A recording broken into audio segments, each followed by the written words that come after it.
Hello, நமஸ்காரம். இன்றைக்கி மடிப்பாக்கம் சுந்தரி மாமியார் கிச்சனில் ஒரு சண்டே ஸ்பெஷல் தான். சண்டேனா முக்கால்வாசி எங்கள் இடத்துல இந்த மாதிரி தான் இருக்கும் சாப்பாடு. ஒரு சிம்பிளாக ஒரு வெஜிடபிள் ரைஸு, மசால் வடை, ஆனியன் ரைத்தா, கொஞ்சமாக சாதம் வச்சு தயிர் சாதம், அவ்வளோதான். அன்றைக்கி அதோடு அப்படியே முடிஞ்சிடும். அதை எப்படி சிம்பிளாக பண்ணுறதுங்கிறத உங்களுக்கு நான் வெஜிடபிள் ரைஸ் எப்படி சிம்பிளாக பண்ணலாம், வாழைப்பூ மசால் வடை எப்படி பண்ணலாங்கிறத உங்களுக்கு சொல்கிறேன். வாங்க, நீங்களும் என்னோட சேர்ந்து என் கிச்சனில் எப்படி பண்ணலாங்கிறத பாருங்கள். இல்லை, நம்ம இப்போ வாழைப்பூ வடைக்கு தேவையான சாமானை பார்ப்போம்.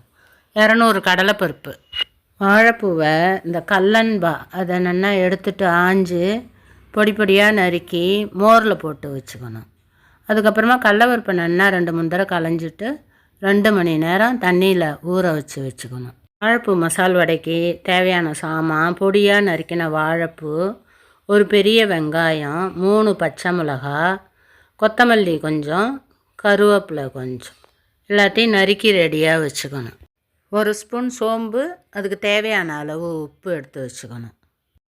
இப்போ நம்ம மிக்சி ஜாரில் நல்லா கடலைப்பருப்பு தண்ணி இல்லாமல் ஒட்டை வடித்து எடுத்துட்டு அதை போட்டுட்டு இந்த 3 பச்சை மிளகா எடுத்து வச்சுருந்தோம். இல்லை, சின்ன சின்னதாக இருந்ததுனால நான் 3 வச்சேன்.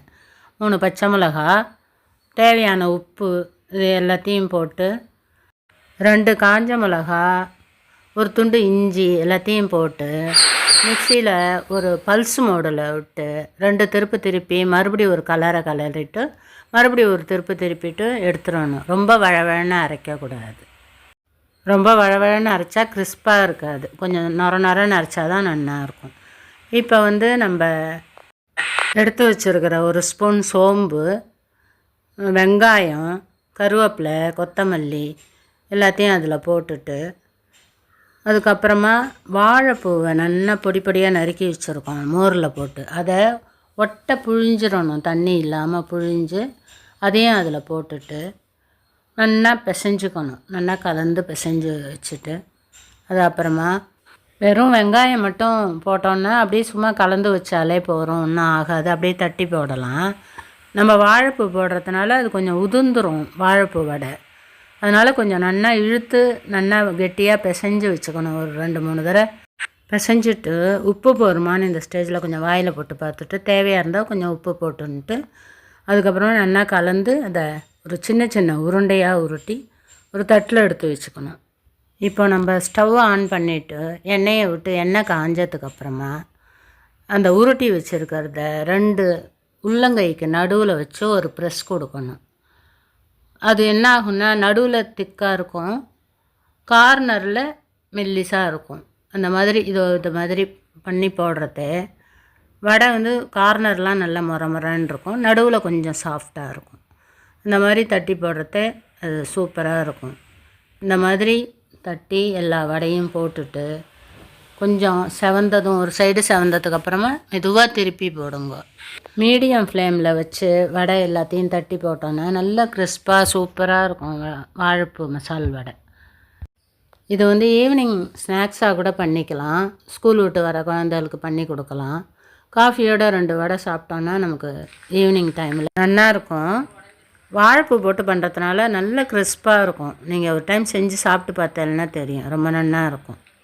நீங்களும் செஞ்சு பார்த்துட்டு எனக்கு கமெண்ட்டில் சொல்லுங்க எப்படி இருந்ததுங்கிறத. எப்போவும் குழந்தைகளுக்கு சாம்பார், ரசம் இந்த மாதிரி பண்ணினோன்னா போர் அடிக்கும். சண்டே அன்றைக்கி இதே மாதிரி ஒரு வெஜிடபிள் ரைஸோட வாழைப்பூ மசால் வடையோ இல்லை நார்மல் மசால் வடையோ செஞ்சு கொடுத்தோன்னா ரொம்ப என்ஜாய் பண்ணி சாப்பிடுவா குழந்தைகள். நீங்களும் செஞ்சு பாருங்க. அடுத்தது நம்ம சிம்பிளாக ஒரு வெஜிடபிள் ரைஸ் எப்படி பண்ணுறதுன்னு பார்ப்போம். அதுக்கு தேவையான பொருள்னு பார்த்தா 2 வெங்காயம், ஒரு துண்டு இஞ்சி, பச்சை பட்டாணி, கேரட்டு, பீன்ஸு, உருளைக்கிழங்கு, 2 சின்ன உருளைக்கிழங்கு, 2 கேரட்டு, கொஞ்சம் பீன்ஸு, கொஞ்சம் கொத்தமல்லி, 2 தக்காளி, சின்ன தக்காளி 2, அப்புறம் 3 பச்சை மிளகா, அப்புறம் ஒரு 4 பல் பூண்டு. இப்போ ஸ்டவ்வை ஆன் பண்ணிவிட்டு குக்கரில் கொஞ்சம் 4-5 ஸ்பூன் எண்ணெயை விட்டுட்டு அதில் பட்டை, லவங்கம், சோம்பு, அந்த பிரிஞ்சி இலை எல்லாத்தையும் போட்டு கொஞ்சம் செவந்ததும் பொடியாக நறுக்கி வச்சுருக்கிற இஞ்சி, அந்த பூண்டு எல்லாத்தையும் போட்டு நல்லா வதக்கிட்டு பச்சை மிளகாயும் போட்டு அதுவும் வதங்கினதும் வெங்காயத்தையும் போட்டு ஒரு 2 நிமிஷம் நல்லா வதக்கிட்டு இப்போ தக்காளியும் அதிலையே போட்டு அதையும் ஒரு 2 நிமிஷம் வதக்கிட்டு நம்ம நறுக்கி வச்சுருக்கிற காயெல்லாமும் அந்த எண்ணெயிலையே ஒரு பெரட்டிட்டு